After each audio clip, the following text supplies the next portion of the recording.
All right, folks, Patrick Duff, Rabble Rouser Media. I'm here at the Evesham Municipal Building. We're having a press conference regarding the House of Horrors, the dead dogs.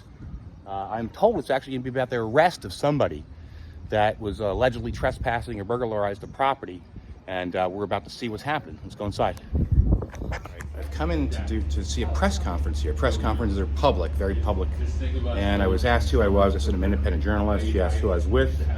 And now they're back there discussing whether I'm allowed to come back or not, I guess. So. I did a bunch of press here and only one showed up, which is Okay. ABC. Anyway, so you are, again? Kelli Bowen. And what happened, Kelly? Can you tell me a little bit about what's going on here today? Today? Yeah, well, let's say what happened to you. What are you, an animal rights activist or something? I just became an advocate on August 30th. When you heard about the story? Yes. Okay. And then could you tell me a little bit about what happened leading up to why you're here? Well, I came today to retrieve my phone that was seized in a search of my house Friday morning.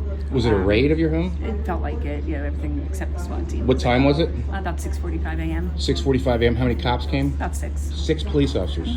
And why did they come to your house? To seize paperwork from a bin that was in the trash at Rebecca Halbach's house.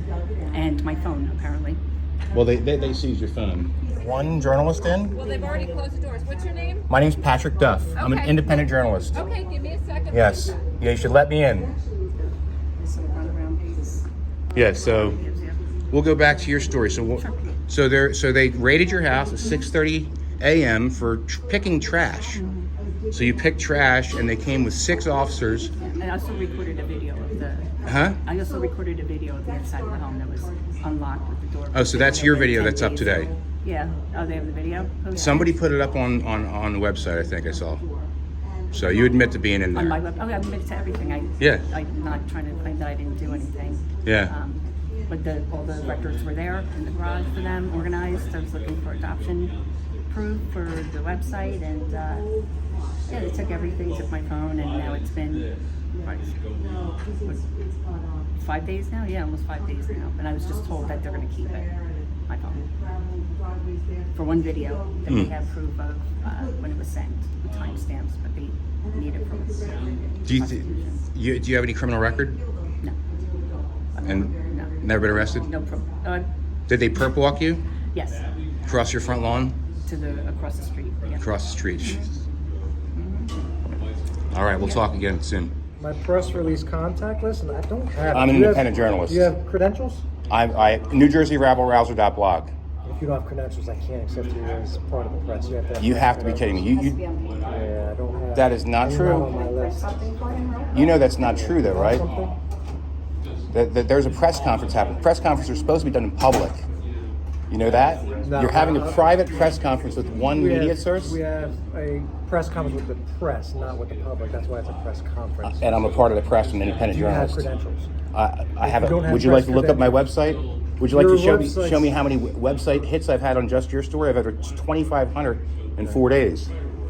More than any of these local. No, where's the local papers? Where's the Courier Post, Burlington County Times? To them, and I don't know if they You know? show up. They don't show up. So, So I know she wanted to speak with 6 ABC once they got done. yeah, so do I. So do I. There's some issues where the ball seems to be dropped last year, where the little girl went into a 7-Eleven, and I reported on that. I reported a little bit incorrectly to kind of blur the details a bit, but it's, she walked in there complaining of being abused of dead animals in the house, of her mother giving her a bath and then changing her outside so people didn't smell the death on her. Is that something that was reported to your department? That's not something I can speak of. I'm here just to talk about the press conference we're having today, so I'm not. Okay. Tell me, because you kind of told me what happened, but you basically went in the house, and let me ask you. You say you became an activist that day, right? Like you felt like it was like The day of the. you were It was compelled. exposed, yeah. Do you know what duress is? You ever hear the term duress? Yes. Like when somebody acts under duress? Right. Did you feel slightly under duress at that moment? I felt, when I took the video, Yeah. I felt that I was coerced. Ah. That's the way I felt. So because- tell me, there was 2 other people with you, right? Yeah. And you're on the property. These 2 people actually, could you tell me what relation they have to Rebecca Halbach now? So Michelle Amer and Sonia Fitzgerald were the two people representing the rescues. Now, keep in mind, I'm only about a few days into this community, right? Had I known that they were unstable or there's Crazy. crazy, thank you, yeah. I would not have even shown up. But Engaged, they yeah. wanted flyers that I had created for prosecution, and I brought them copies of them, and it just evolved. It was like, you know, we all three of us agreed that it was trash we were looking through, because it clearly was. It was 10 days past the investigation when everybody left. So I said, well, let me look through them and see if I can get anything to help everybody get their dogs back and help the rescues and transport. Like if we can get everybody together, we can find out the numbers, the real numbers, because the initial report was 30 dead dogs inside the house, and it could be up to 100 dead dogs on that property. Well, that door was left open for weeks. It was wide open, and you know, again, it's my better. I'm sure it was open probably because the stink was so bad. They The were smell, and I was told that there were cat traps in there. Did it still smell when you went in? It was awful. It was. I walked in. I went home and took a shower.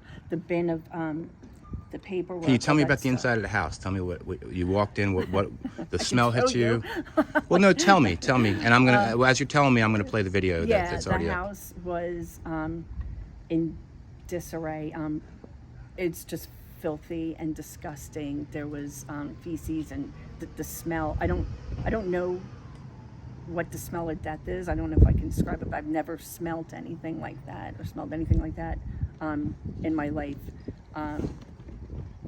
You know, I'm going to jump back or forward a little bit, actually.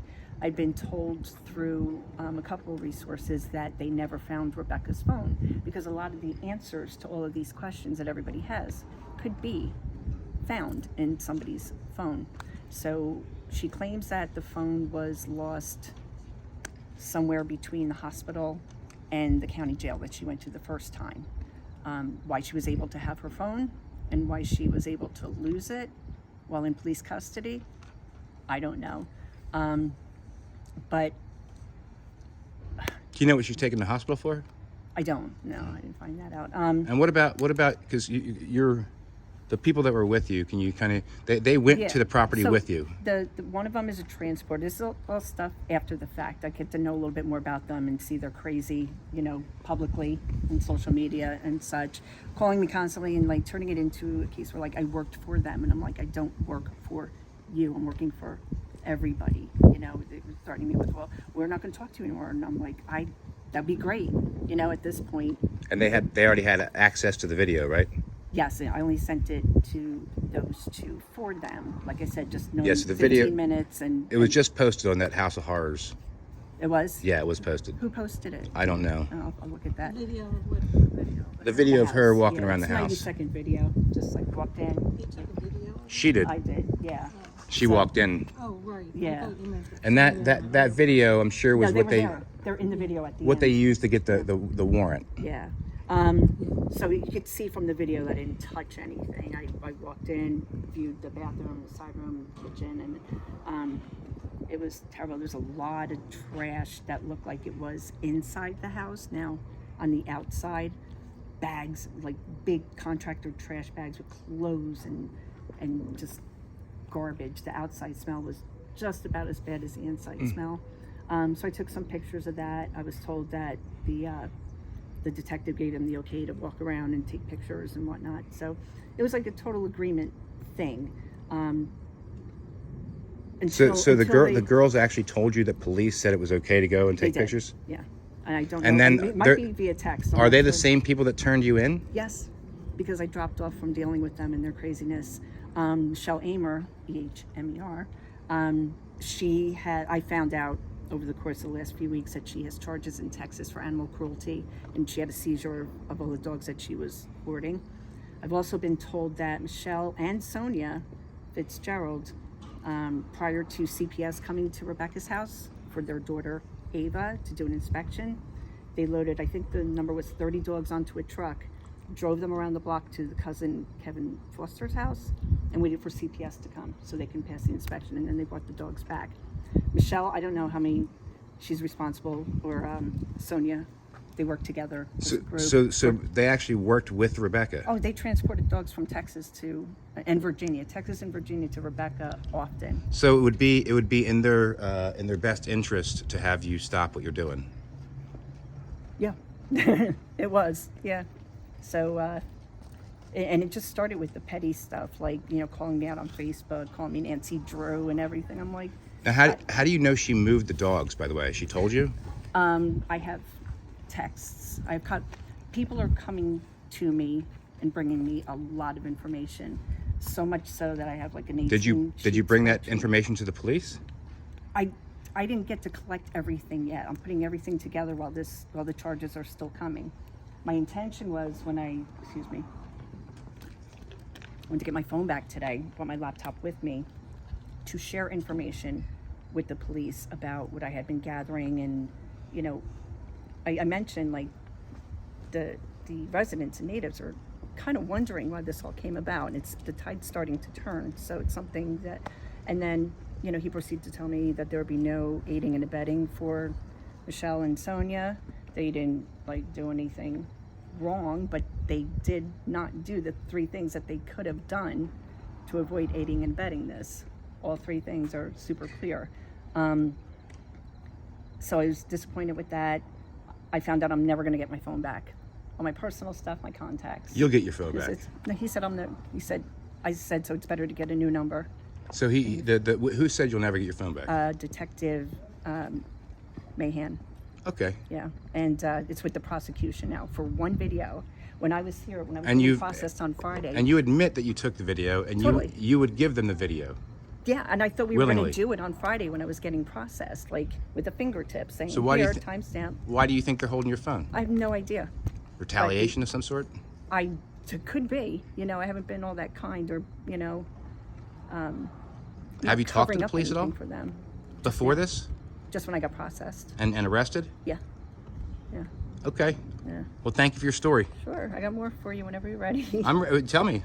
No, I mean, there's so many different layers to this. For just 1 second here. So I just told the media, I told 6 ABC about a person that would explain that the children, or one of the children came into the house, came into the 7-Eleven saying that the house was filled with dead animals. They were being, showered and then changed outside so they could avoid detection. And now I told the reporter about it so we could see if he actually goes up there and does his goddamn job.